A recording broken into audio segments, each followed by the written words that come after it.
Today we have Simon Jack from Creative, I did say Creative Accountants from Creative Accountants. There's an idea for a business route to go down. This is okay. Who is going to give us an insight on Don't Be a Creature of Habit, Unleash Your Creativity. Take it away there.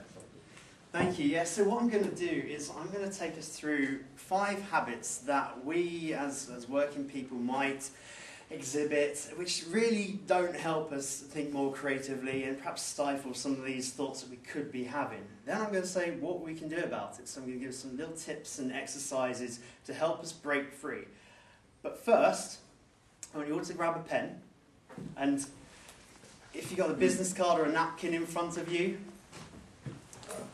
I want you to, we're going to do a little bit of drawing. Oh, great, that's great. You want your pen? Everybody want a pen? Okay, Thank you.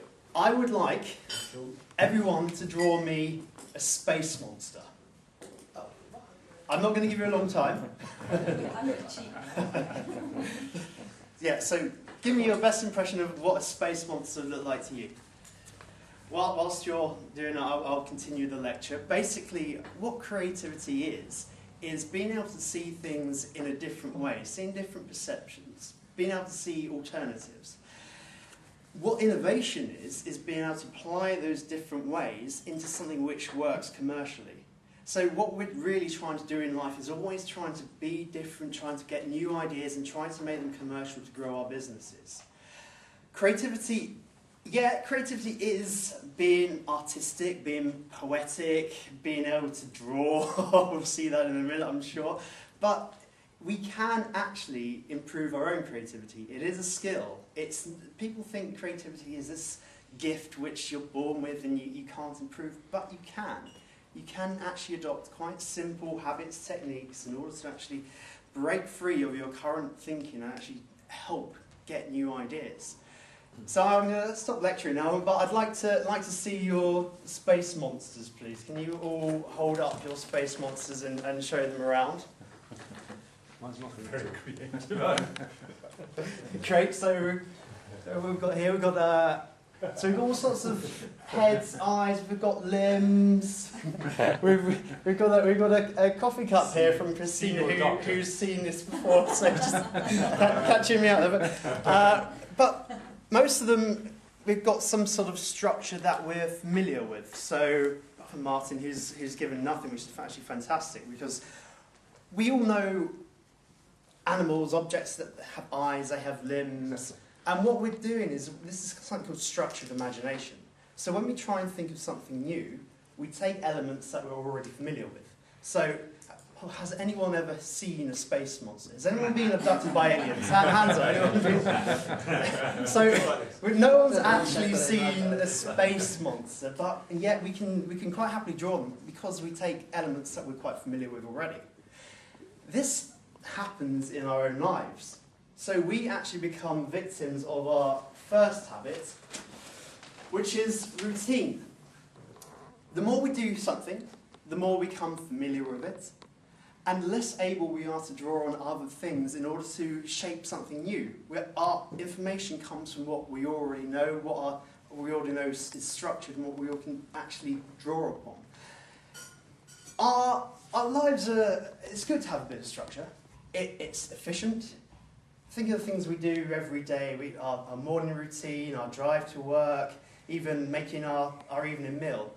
If we had to reinvent these things each time, it would be a mighty effort. So being in a routine helps us actually get efficient in what we do. It helps us actually go down a safe path where we can easily and readily repeat what we do. But when we're trying to get new ideas, when we're trying to do something new and different, we don't want to be structured in our routine. Our brain is fantastic at telling us, yeah, this is what we do. We're going to make a pattern and we're going to stick with it. Our brain isn't very good at saying, right, I'm going to break that established pattern. So what we need to do is break out of these routines by finding new patterns. And we'll go through this in our how to do it later.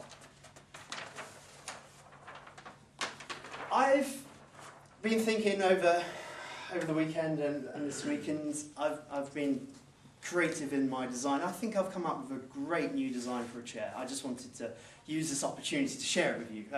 So here is my chair. Apologise for the drawing. Again, creativity isn't all about drawing, you can see that. But my chair is one-legged, and I've also put some nice little spikes on the seat here. Now, honest opinions, please. Can anyone tell me what they honestly think about my chair? I just want a little bit of feedback. I'm sending this out to market. It'd be great with a 1 foot cushion on it. Okay, yeah. I think it's wonderful for committee meetings. Fantastic. Okay. Hang on a second. Fantastic. So actually what we're already doing is we're looking at the positives out of this.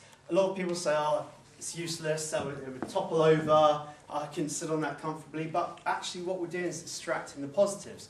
Committee meetings, you don't want people sat down getting comfortable and actually thinking, oh, I'm in for the long run, we can harp on for hours. You want it to be snappy, you want people to actually be a bit more energetic and lively and get out of their, well, this might be their comfort zone. A foot cushion, actually this might help hold the cushion on. It might be a good thing to stop you sliding over the seat. They could be retractable, stop the cat getting on them. Maybe even reserve a seat in your favourite coffee house. You go along, you swipe your card, and your seat, your spikes go down. Could you have it with a remote control, so if you don't like somebody, you just go. it could be a trick seat. Yes, I've seen seats like that with water, which actually squirt water jets up, but we won't go into that. And we got one stand here. Topple over. But actually, what if you did want to speed up these meetings? You have to have people balanced in. They can't get too comfortable. They've actually got to be more awake and more alive. It might be. Well, here's an idea. What if you're in a meeting? You want to put out lots of chairs. You could actually simply run a fitting down the floor which has regular holes in them. And all you can do is go and plug in your chairs. Then you've actually got a really simple plug and play, plug and take away seating system instead of trying to put out lots of chairs and link them all together. So what we've started with is a really stupid design, but we've been able to actually pick out the positives and make it something which can work and can work in different circumstances. Sorry, was that right? Fidget to Ryanair. Fidget to Ryanair. Fidget at Ryanair. There we have the ultimate absurd circumstance, Ryanair. But we've also got two functions here, and we're not trying to take everything in at one go. We're actually looking at, well, this is one object of the design we need to think about. This is another object of the design we need to think about. Often when we do our business, we try and think everything in one big whole, and we're like, right, we need to sort everything out. But it's the case that if we sort of chunk it down and find different elements to work on at once, we can start to come to new solutions and then find solutions for the other objectives. So looking at the positives is a great way to avoid habits number 2, which is that's not logical. And very often we go through life saying, that's not logical, I know that's not right. That's what we're taught at school. We're taught critical thinking, we're taught yes and no. We're not taught to let's suspend judgment here and actually try and think of the positives. We're taught, is that going to work? Yes, no. No, then forget about it. Okay, habit number 3. Has anyone ever played the game Lemmings here? Anyone remember playing Lemmings? Yeah. A few nods, yeah. Lemmings, you have to try and get them through the maze, and actually what they all do is follow each other. Sometimes that's a good thing, so the lemmings will follow each other to safety. Sometimes that's a very bad thing, the lemmings will just follow each other off the cliff and into obliteration.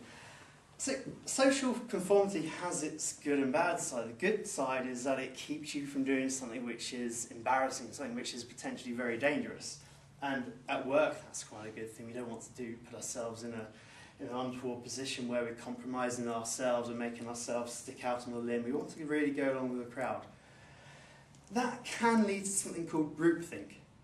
And groupthink is really where we give thoughts and ideas which don't really leave the collective comfort zone.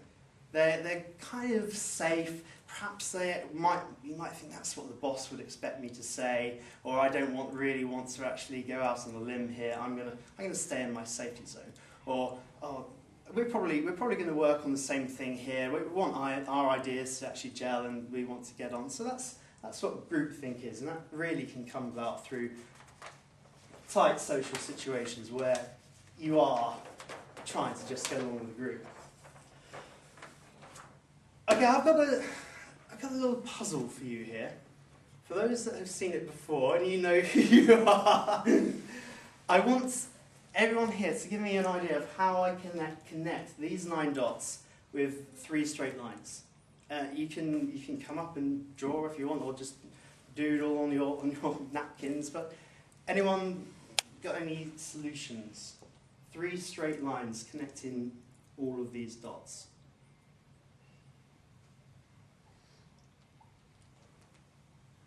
All right, Christina, I'm gonna. Actually, can you come up here? And I want you to draw it for me, Christina. See if I can remember. That's going to teach you for the coffee cup, that one. Yeah. 3 straight lines, yeah. 3 straight lines.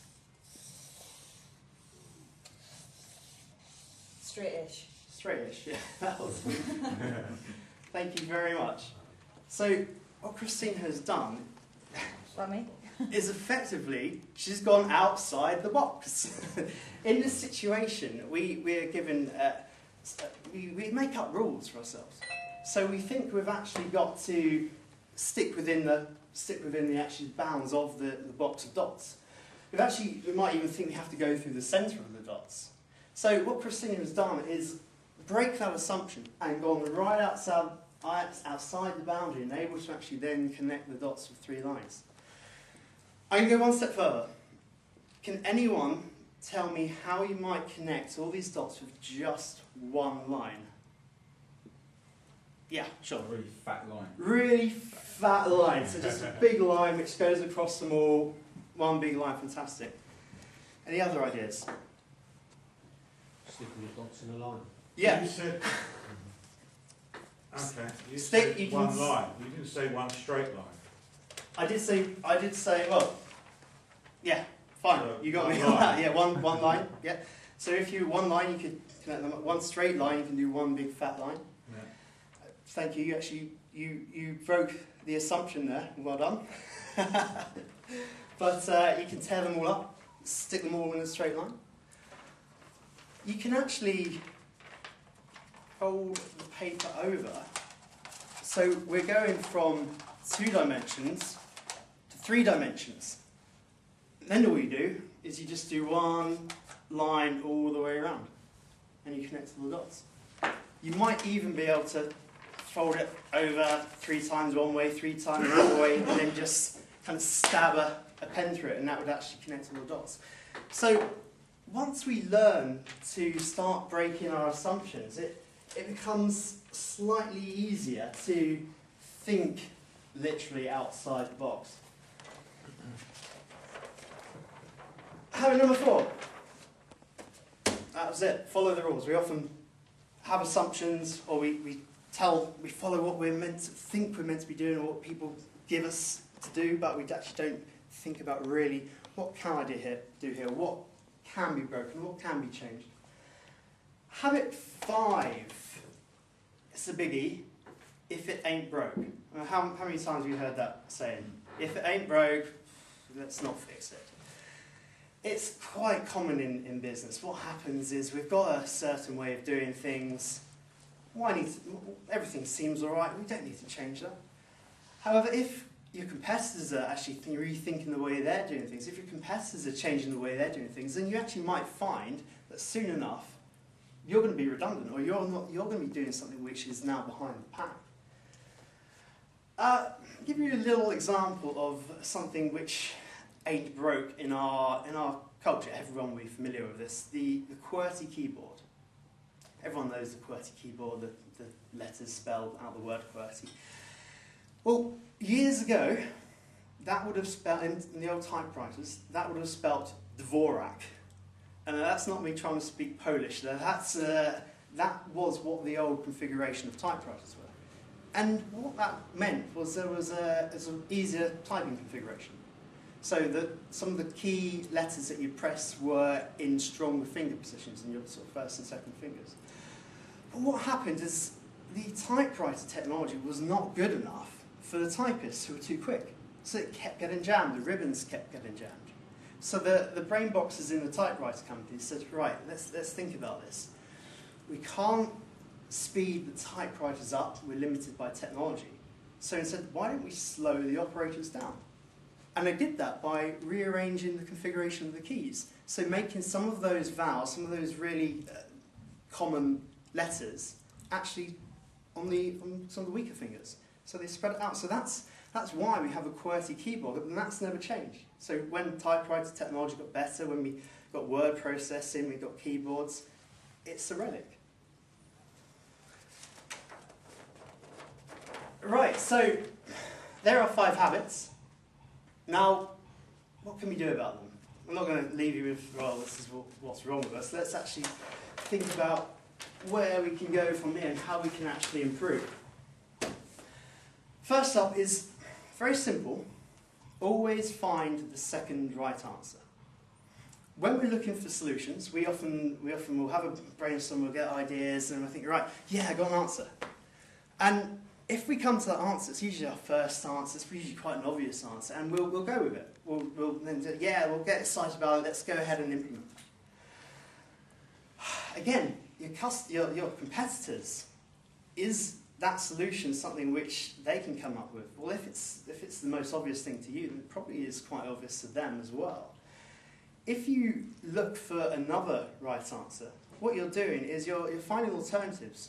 And you might actually be looking for a better, well, you might find a better alternative. You might find something which solves the solution in a different way. So the lesson really is don't always stick with what you find first. Always look for alternatives and appraise lots of different ideas instead of just your one. Second thing we can do, suspend judgment. Now, we had our silly chair, and actually we're all very good at actually suspending judgment and picking out the positives there. But hopefully that's a lesson that we can take away. Look at look at the ideas, look at some things which might sound illogical, might sound a bit silly, might sound contrary to popular opinion, and suspend that judgment. Look at it in a different way. We'll say, well, where else would this be used? How else could this be used? Who else would want to use this? It might be Ryan there again, but it's just another way of being able to bridge something which might sound not quite right at first, but then might be able to make a good solution. Right, here's one that we can all do in our lives: make new connections. We are creatures of habit, we are victims of routine, and if we don't actually broaden ourselves, we're stuck with the same information base. So we can't make new associations, we can't make new connections. However, inspiration is literally all around us. We can find connections from the most random of things, and we can piece them together to find something new, to find a new solution.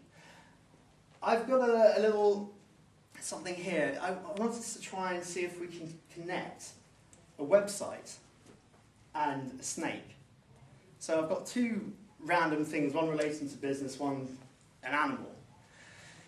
Our brain is great at actually making new connections, but it does sometimes take a little bit of effort to get there. So, first off, they're both nouns. Website and the snake are both nouns. That's a very obvious connection. They both contain the letters E and S. There's a fairly obvious connection, but actually taking that going down a little bit deeper, what else could there be? They both could either be quite camouflaged, or they might actually stand out. Websites can hide away in the background, or they can actually stand out. And actually, in fact, I didn't notice until just now, but if you turn the snake here on its side, it actually forms a WW. Snakes and websites are both quite difficult to handle unless you've got an experience with them. I'm sure. Fine. Sorry? And fine. Fine, exactly. They fall into small gaps, so you might have quite a niche website. They're Both be attacked by viruses. both be attacked by viruses, and maybe they both contain poisonous content. They can both shed their skin and change. Absolutely, they can both shed, they can both change the layout. So we actually, just by doing that, I'm not going to challenge you to think of lots now, but just by doing it, we can see how we can start to make those new connections. What if I were to now ask how a snake can actually help improve a website? What we're now trying to do is take the features, the functions, the associations, and then bridge that with our website to try and make it actually useful. So let's take the skins. Well, I'll take it another way. A snake finds its way through small holes and ends up in other areas. So therefore you can use links on your website to take you through to different areas Brilliant. of your clients. So lots of By putting lots of links. snakes in, take you well, snakes can be found through the ladders. worldwide. You want to make sure your website can actually be found worldwide as well. Just Well, they're using using the video as a snake to get it to sneak into other people's lives. Could snakes give you an extra few bytes in your memory? I like it. Yes. Snakes have the ability to startle. Yeah. So you want to actually start to actually get people's attention right away. And to mesmerise. Yes, very nice. Whatever you say. Snakes have overlapping scales. They have this overlapping protection system. Is there anything that you can do? Maybe you can have a group of affiliates, group of partnerships where you've actually got an overlapping protection system. You actually form quite a tight-knit group of business communities amongst yourselves. Snakes are, some of them are constrictors. So actually, the deeper they get, the tighter they squeeze, the more life they suck out of you.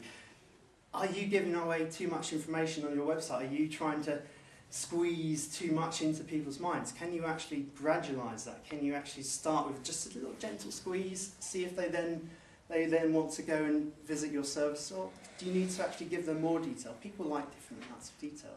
Can you actually apply different amounts of squeeze for those different people? Speaks with full tongue.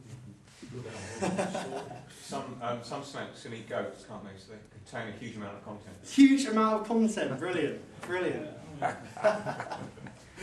Right, we'll leave our snake example here. But,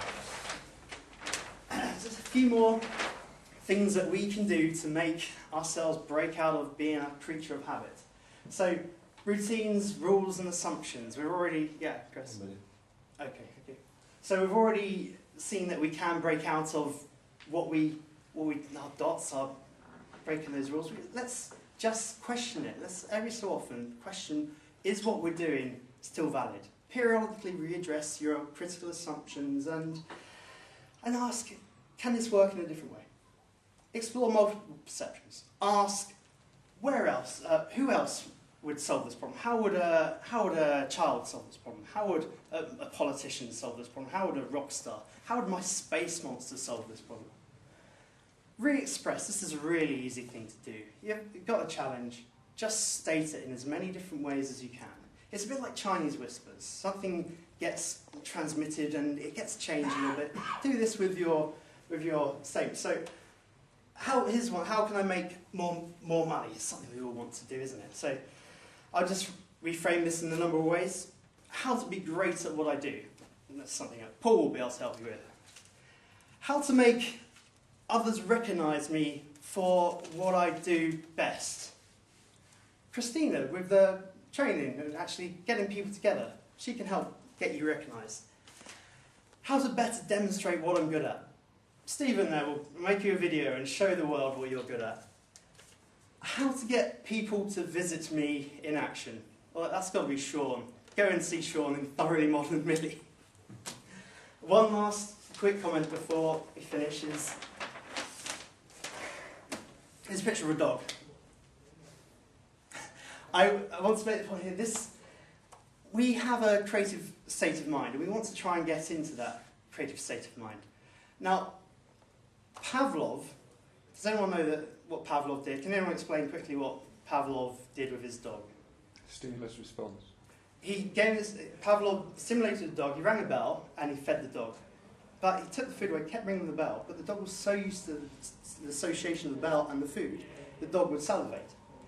So, in fact, what you can do is really get into your mind, find a time that you were happy, find a time that you were creative, and really try and anchor that. And then when you need to be creative again, ring that little bell in your mind and bring those feelings back to life. And you might just be able to conjure up a creative side of yourself that was lying dormant that you never knew you had. All right, I'll leave it there, so thank you very much, guys. Thank you.